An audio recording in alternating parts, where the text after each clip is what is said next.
Assalamualaikum warahmatullahi wabarakatuh. Waalaikumsalam warahmatullahi wabarakatuh. Waalaikumsalam. Perkenalkan, nama saya Siti Arik. Saya di sini berkesempatan menjadi host di acara webinar ini dan sebagai perwakilan mahasiswa Prodi Bisnis Digital mewakili Bu Betari ya. Dan selamat datang juga untuk Bu Betari telah menyempatkan waktunya untuk join webinar ini. Dan selamat datang juga kepada para peserta webinar yang telah meluangkan waktunya untuk mengikuti webinar ini. Dan saya ucapkan selamat datang. Tujuan diadakannya acara ini adalah untuk sekedar sharing-sharing atau sharing pengalaman, karena sebaik-baiknya ilmu adalah ilmu yang bermanfaat bagi orang lain, dan sebaik-baiknya belajar adalah yang meneruskan ilmunya. Selanjutnya, acara akan dilanjutkan oleh moderator. Kepada Saudara Farin, dipersilakan. Ya, sudah mempersilahkan saya untuk memandu pematerian pada webinar hari ini. Nah, teman-teman, perkenalkan ya, pasti sudah sering mendengar saya. Nama saya Farin. Farin, saya bisa dipanggil Farin. Dan saya adalah mahasiswa Bisnis Digital angkatan 2019. Nah, sebelum ke pematerian selanjutnya nih, kita di sini akan narasumber kita ini yaitu Kang Denny Rizwana. Sebelum ke pematerian, saya akan membacakan CV-nya terlebih dahulu ya. Saya izin share screen.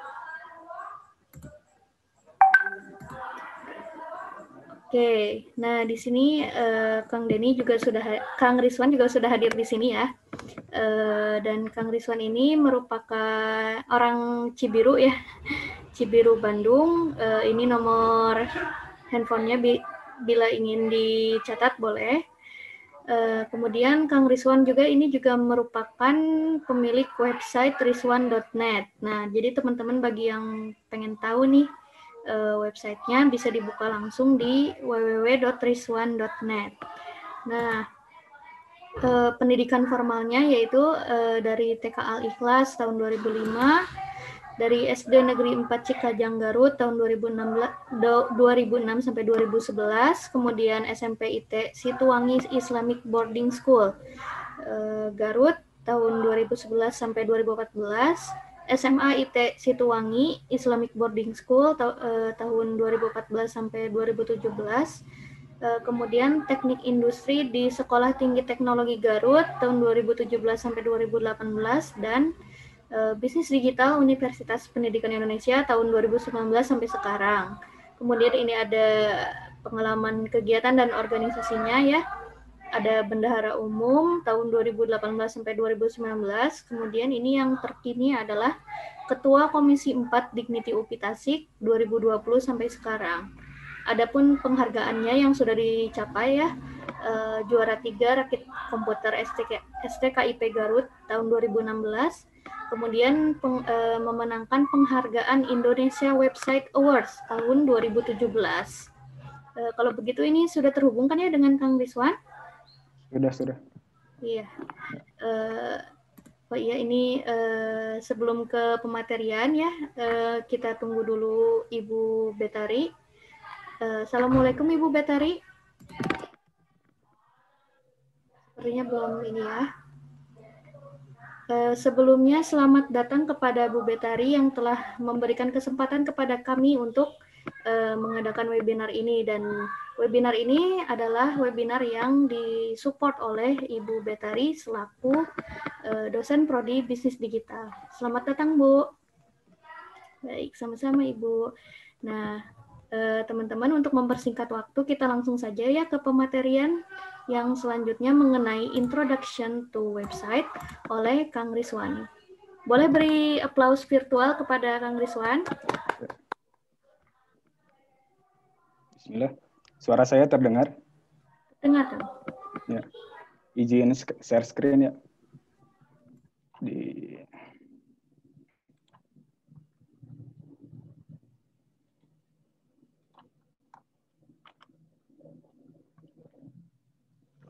Ya. Assalamualaikum warahmatullahi wabarakatuh. Sebelumnya saya ucapkan terima kasih kepada Ibu Betari selaku penyedia dan pensupport dari acara webinar ini. Kemudian kepada semua panitia yang mengadakan acara webinar ini. Saya di sini insya Allah akan menjelaskan sedikit dasar-dasar pengenalan dan perancangan website. Langsung saja masuk ya materinya.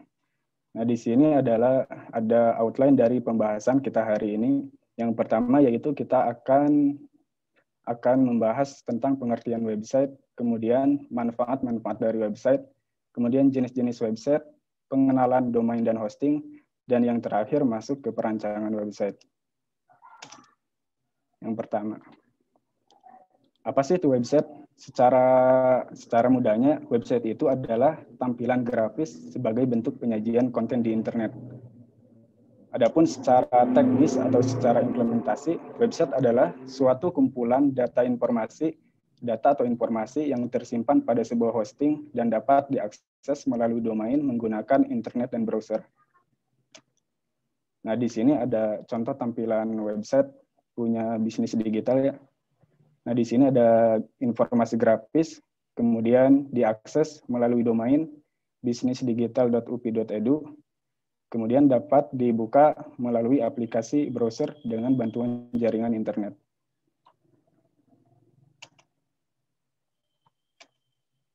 Selanjutnya,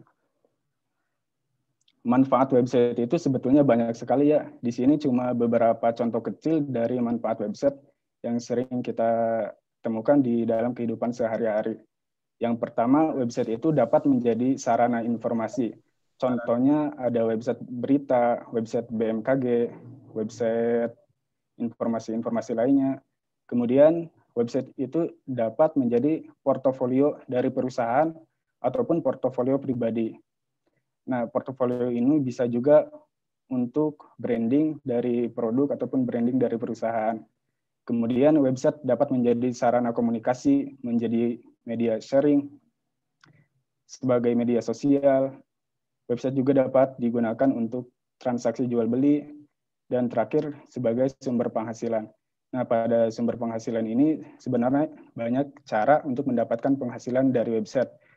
Contohnya dari periklanan, dari kerjasama dengan perusahaan-perusahaan, content placement, dan lain sebagainya. Kemudian ada jenis-jenis website. Jenis-jenis website itu kalau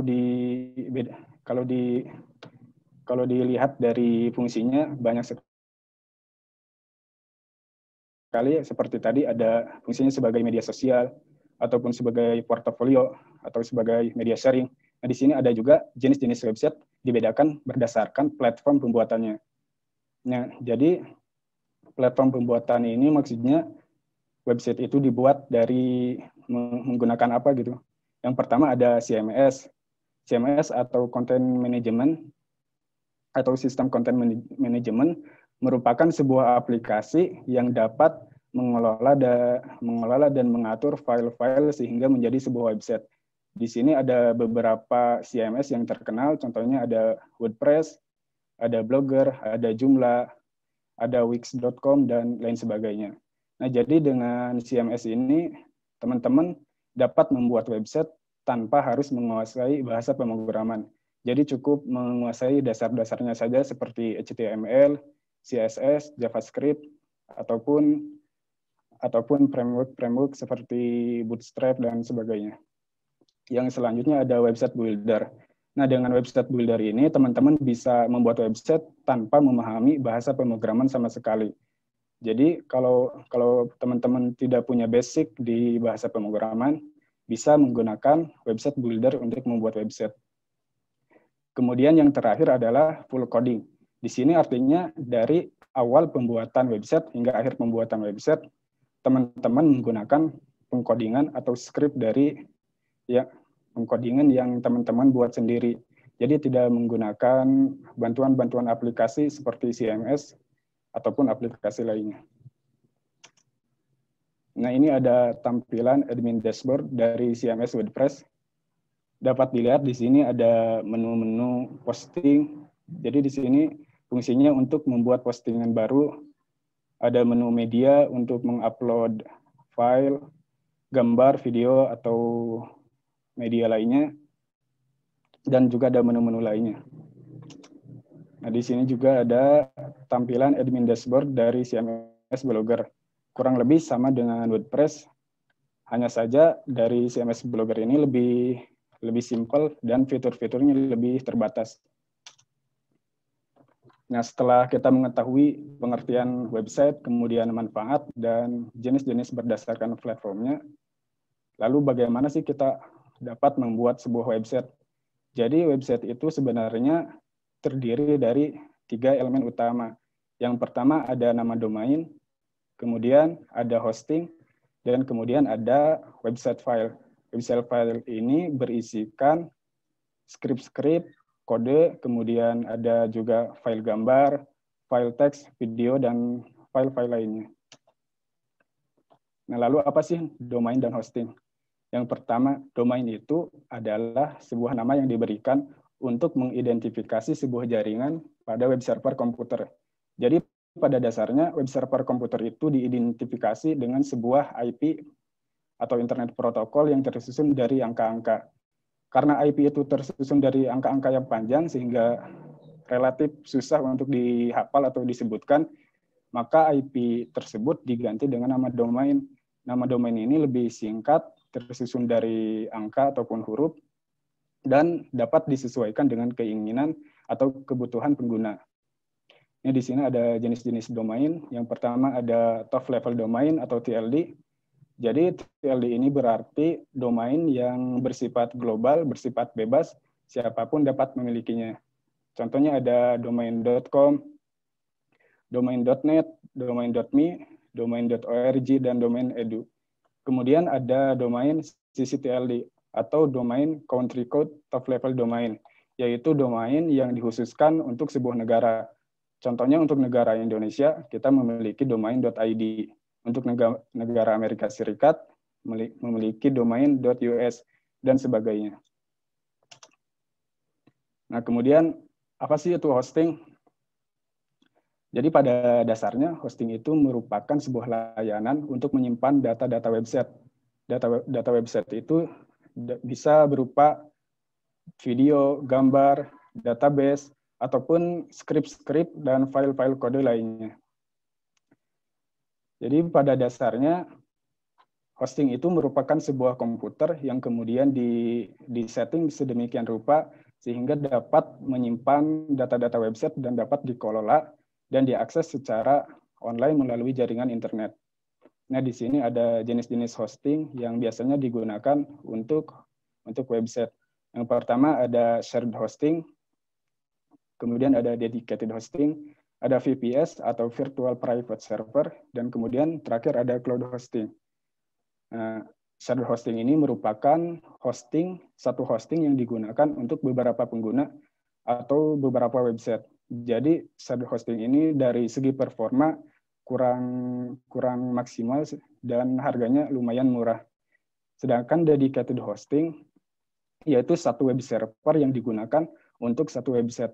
Jadi dari segi performa, dedicated hosting ini memiliki kualitas yang tinggi, kemudian downtime yang rendah, dan harganya juga cukup mahal. Kemudian ada VPS atau Virtual Private Server.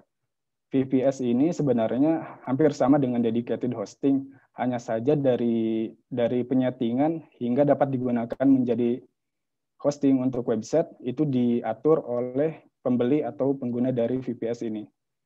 Kemudian yang terakhir ada cloud hosting. Nah, cloud hosting ini bedanya dengan shared hosting adalah kalau shared hosting itu satu hosting untuk banyak website, kalau cloud hosting banyak web server atau banyak hosting untuk satu website. Jadi performa dari cloud hosting ini lebih terjamin, dari tingkat keamanannya juga lebih bagus. Nah, ini ada contoh tampilan hosting dari hostinger.co.id. Ini tampilan hosting dari situs dignity.com. Di sini ada IP address atau IP dari web server Hostinger.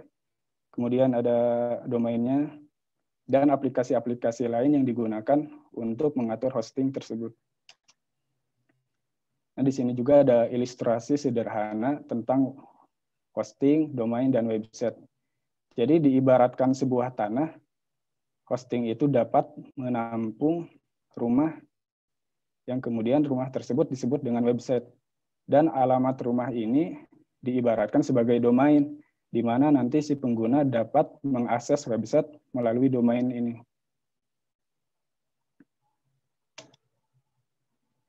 Nah, lalu apa sih bahasa pemrograman yang digunakan untuk membangun sebuah website?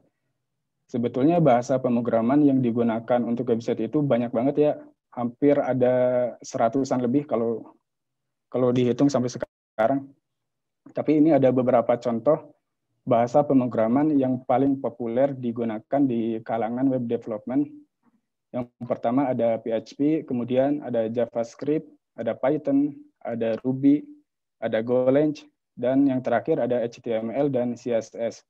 Nah, yang HTML dan CSS ini sebenarnya bukan merupakan bahasa pemrograman, melainkan bahasa standar markah yang digunakan untuk aplikasi browser dan mesin pencari. Nah, setelah kita mengetahui elemen-elemen dalam pembuatan suatu website, seperti domain, hosting, dan file-file website, kita mulai masuk ke dalam perancangan website. Jadi dalam merancang sebuah website itu, ada beberapa langkah yang harus kita lakukan.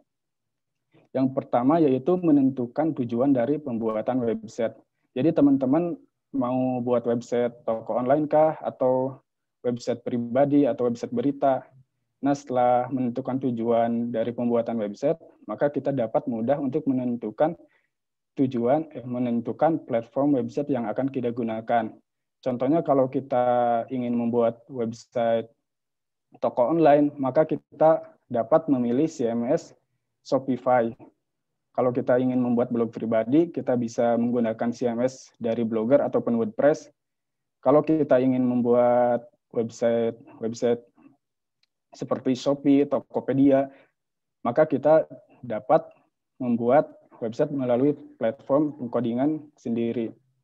Nah, setelah kita menentukan tujuan dan platform website yang akan kita gunakan, selanjutnya yaitu menyiapkan nama domain dan hosting. Nah, nama domain dan hosting ini dapat kita beli di provider domain yang tersedia di Indonesia ataupun di luar negeri. Nah, harga domain itu beda-beda ya, variatif tergantung jenis dan nama domainnya. Contoh untuk nama .com harganya itu berkisar dari 100.000 sampai 120.000 per tahun. Untuk domain .net harganya berkisar dari sekitar 180-an. Dan untuk hosting harganya juga bervariatif tergantung dari spesifikasi komputernya. Nah, setelah kita membeli domain dan hosting, selanjutnya kita harus mengarahkan domain tersebut ke hosting. Artinya kita harus mengoneksikan domain dan hosting sehingga kita dapat mengakses hosting yang telah kita beli melalui domain. Nah, setelah semuanya selesai, setelah domain dan hosting terkoneksi, langkah selanjutnya yaitu melakukan instalasi website. Nah, pada proses instalasi website ini sebetulnya tergantung pada platform website yang kita gunakan. Contohnya kalau kita menggunakan CMS WordPress, maka langkah yang pertama harus kita lakukan yaitu menginstal CMS tersebut. Kemudian diikuti dengan mengupload file-file, kode, data-data situs. Dan apabila kita menggunakan platform pengkodingan sendiri, maka kita langsung ke tahap upload kode. Nah, di sini ada tampilan file manager, tempat file-file dari website. Ini file manager dari situs Dignity UP. Jadi untuk mengupload file-file website itu caranya gampang sih sebenarnya. Kita bisa menggunakan fitur upload di sini di atas, fitur upload, ataupun dengan drag and drop. Tinggal upload saja. Nah, mungkin sekian apa yang dapat saya sampaikan. Mungkin ada yang ditanyakan? Iya, terima kasih kepada Kang Rizwan atas pengenalannya tadi mengenai website ya. Buat teman-teman di sini yang mau bertanya, silahkan gunakan fitur raise hand ya, atau bisa di kolom chat, atau misalnya mau on mic langsung juga boleh. Silakan teman-teman yang mau bertanya.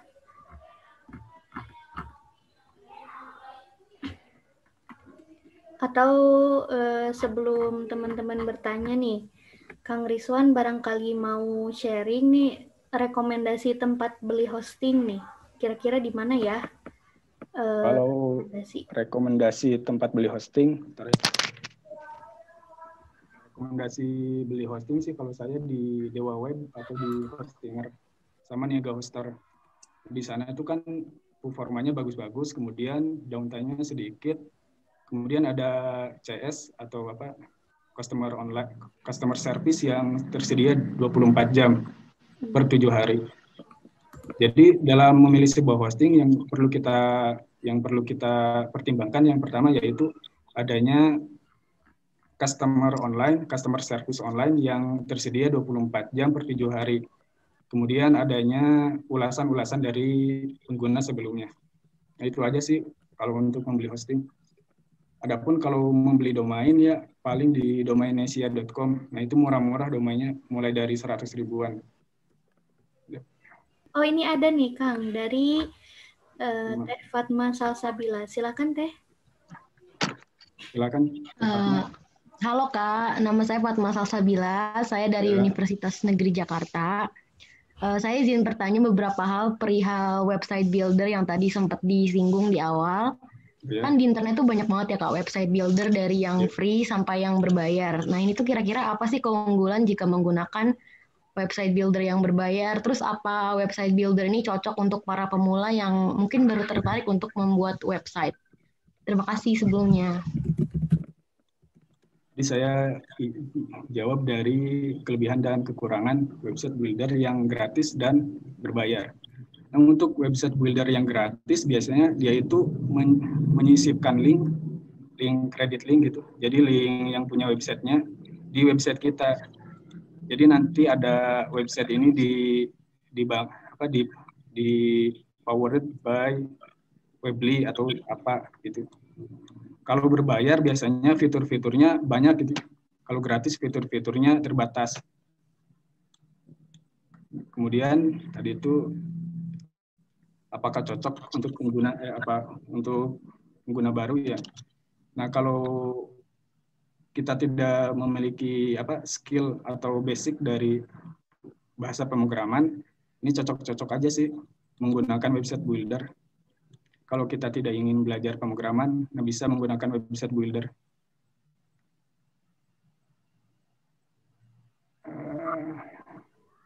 Bagaimana? Apakah jawabannya sudah cukup? Ya, sudah cukup. Makasih ya, Kak. Ya, sama-sama. Selanjutnya ini... Ada yang nanya tuh dari Hafiz Arkan. Hafiz Arkan. Saya ingin bertanya, jika ingin mempunyai website yang keren, lebih baik belajar otodidak atau mengikuti kursus? Adakah rekomendasi tempat kursus belajar website? Nah, gimana nih, Kang? Kalau ingin belajar website sih, kalau rekomendasi saya sih mending belajar ya, mending kursus.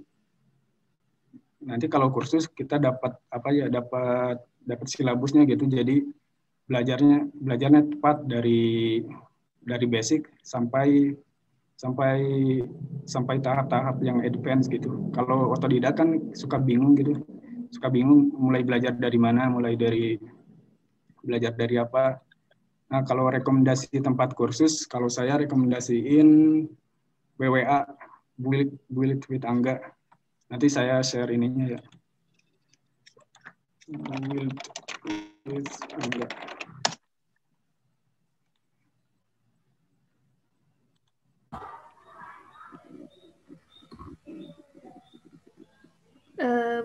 Buat Hafiz, barangkali sudah cukup jawabannya atau ada yang ingin ditanyakan lagi?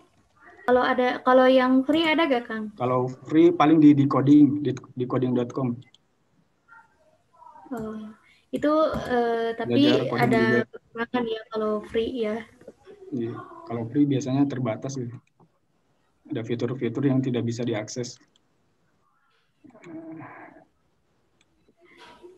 Oke, barangkali sudah cukup, Hafiz. Gimana Kang Hafiz? Sudah cukup Teh, terima kasih untuk Teh Larin dan Kang Rizwan. Sama-sama. Ini sudah ada ya di kolom chat, ada rekomendasi tempat belajar website di buildwithangga.com dan di coding.com. Nah, gimana nih teman-teman? Pasti harusnya, oh ini ada nih Kang, dari Stella Kova. Selamat siang Kang Rizwan, saya ingin bertanya, kan tadi kakak bilang jenis pemrograman kan banyak. Apakah yang jenis-jenis pemrograman tadi yang kakak bilang untuk website dipakai semua atau salah satunya aja yang harus dikuasai? Cukup salah satu saja sih. Kalau mau belajar PHP, nah PHP aja cukup. Tapi kita juga harus ini ya, menguasai dasar-dasar seperti HTML sama CSS. Itu wajib banget HTML sama CSS. Sebelum ke bahasa pemrograman, wajib banget HTML sama CSS. Kalau bahasa pemrogramannya sendiri cukup satu aja, menguasai satu bahasa pemrograman. Kalau udah menguasai satu, biasanya bahasa pemrograman lain juga mudah dipelajari, soalnya basic-basicnya sama-sama saja sebenarnya.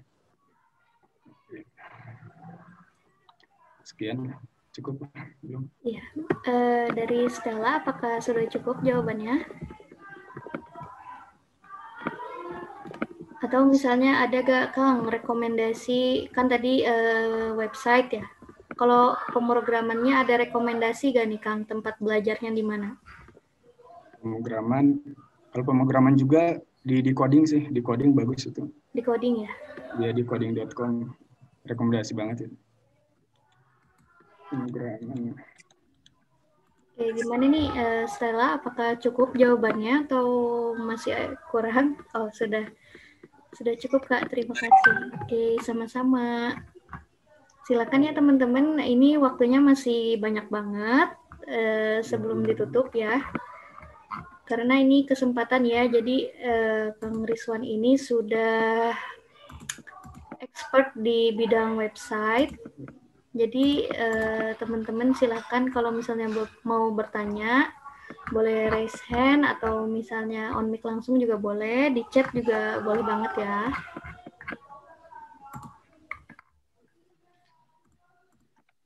Ada nih. Selamat siang Kak Rizwan, saya izin bertanya, misalnya kan kita udah mempunyai skill untuk berbisnis website. Nah, untuk cara mengembangkan bisnis kita di pemrograman itu bagaimana dari Yogi? Silakan Kak.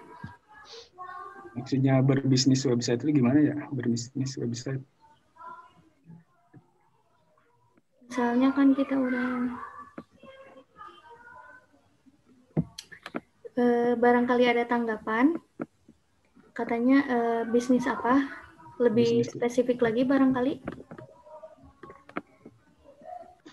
Jadi pertama kenal website itu sekitar tahun 2016-an lah. Nah, pas terjun ke dunia website itu pertama kali belajar blogger dulu. Kemudian belajar bahasa pemrogramannya, gak ada bahasa pemrograman, JavaScript doang. Pertama belajar HTML, kemudian CSS, kemudian JavaScript. Nah, pertama itu bikin blog di Blogger ya. Bikin blog biasa, blog tutorial, blog-blog itu. Kemudian update kontennya, konten seputar teknologi, seputar AdSense, seputar bisnis online.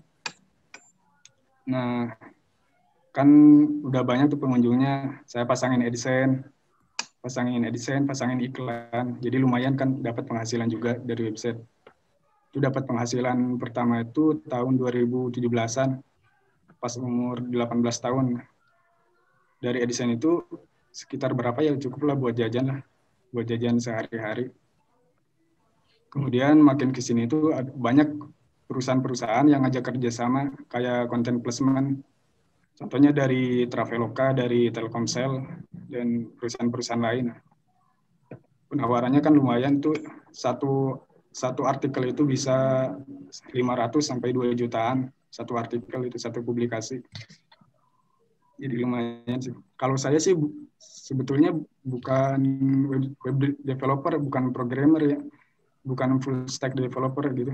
Cuma lebih ke konten-kontennya, konten-konten website. Nah, ini ada pertanyaan lagi. Ada nih Kang. Terima kasih ya Kang sudah sharing sekilas mengenai bagaimana sebenarnya. Ini ada pertanyaan dari standar biaya untuk membuat sebuah website.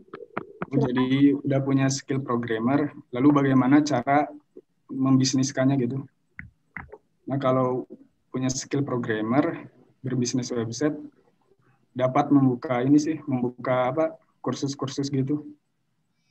Atau juga dapat membuka jasa pengkodingan, jasa pemrograman untuk website, jasa build website, jasa development website. Gitu sih paling kalau dari saya. Itu juga lumayan kan dari pembuatan website itu. Sekarang kan juga banyak yang berminat gitu, perusahaan-perusahaan UMKM yang membutuhkan website untuk usahanya. Kalau dari saya gitu. Kak Yogi, apakah sudah cukup jawabannya?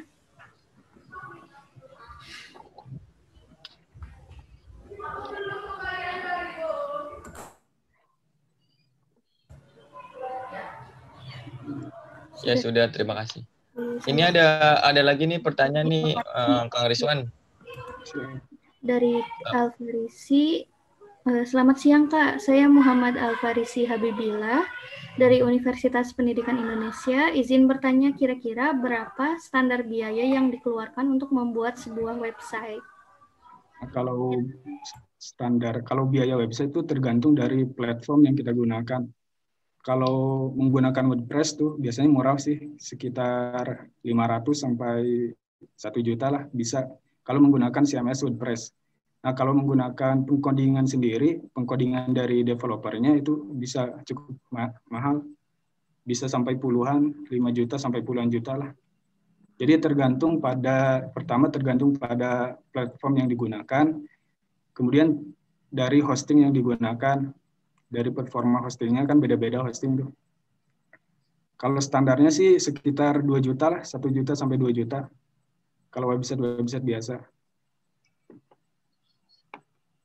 Yang dikeluarkan. Itu saya boleh bertanya nih Kang, nyambung. Jadi itu apakah sudah termasuk dengan misalnya membeli template-nya atau gimana nih Kang? Kan suka ada template sih, bisa sih udah termasuk. Itu jadi udah termasuk template, udah termasuk domain sama hosting. Kan hosting per tahun itu paling murah ya, paling murah sekitar 400 lah, paling murah. 300-400 itu yang murah tapi udah lumayan bagus 400. Kemudian kalau template sekitar 200 sampai 800 ribu kalau template WordPress ya, 200-800. Untuk domain setahunnya sekitar 100 ribu, kurang lebih 1 juta lah, 1 juta sampai 2 juta. Nah, kira-kira ada rekomendasi gak Kang nih, tempat buat beli template yang bagus-bagus? Kalau template sih belinya di envato.com sama Demforest. Envato.com. Oke, terima kasih Kang atas jawabannya. Kepada Alfarisi, apakah sudah cukup jawabannya? Oke, terima kasih. Terima kasih kembali ya Alfarisi. Terima kasih kembali. Nah, ini ada di temforest.net. Ada di kolom chat ya teman-teman yang mau beli template misalnya. Ini silakan ya. Ini waktu juga masih berapa menit lagi Kang Ari? Sekitar 10 menit lagi. Silakan, ini waktu lumayan ya, cukup panjang. Teman-teman yang mau bertanya boleh banget. Bisa di chat atau raise hand atau on mic langsung juga boleh.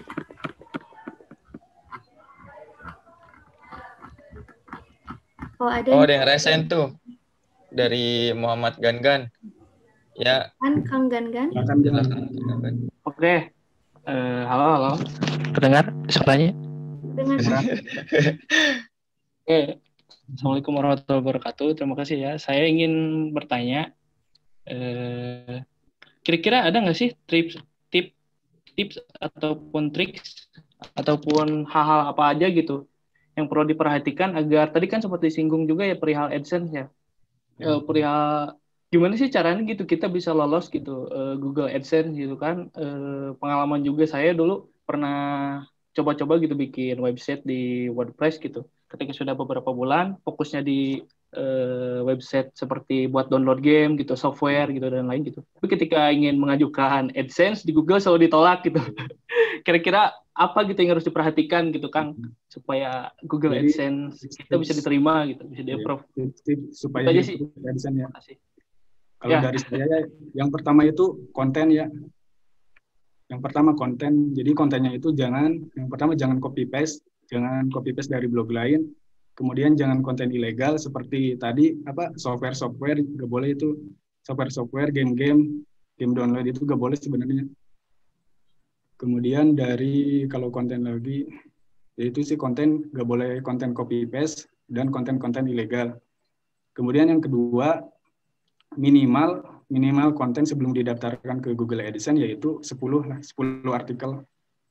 Jadi sebelum didaftarkan minimal website kita sudah punya 10 artikel. Kemudian dari umur website minimal 2 mingguan lah. Umur website itu dari setelah domain didaftarkan, setelah domain terregistrasi sampai waktu pendaftaran. Nah minimal itu 2 mingguan. Kemudian di website kita itu harus ada halaman-halaman pendukung.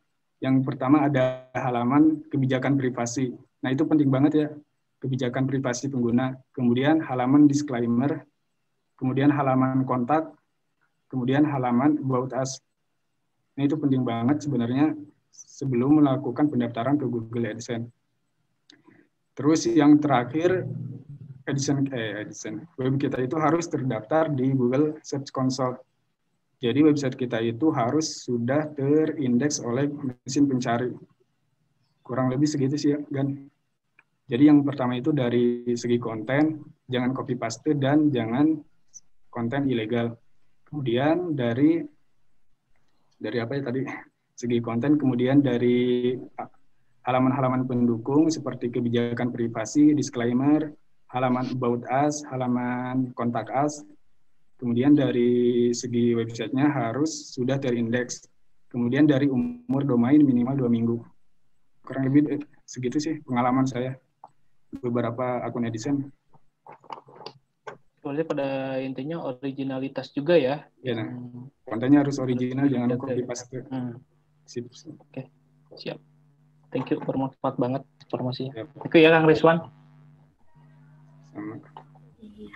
Terima kasih kembali Kang Gangan. Ini ada pertanyaan lagi nih.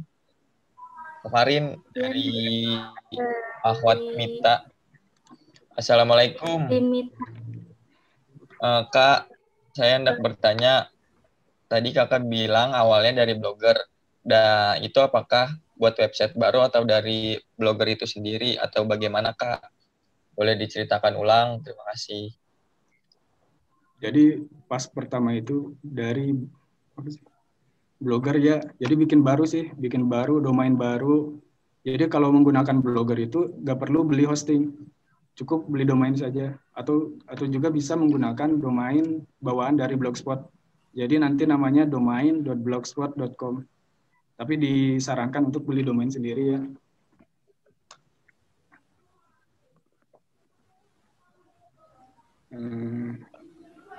Ya, gimana untuk Akhwat Mita? Apakah udah terjawab pertanyaannya?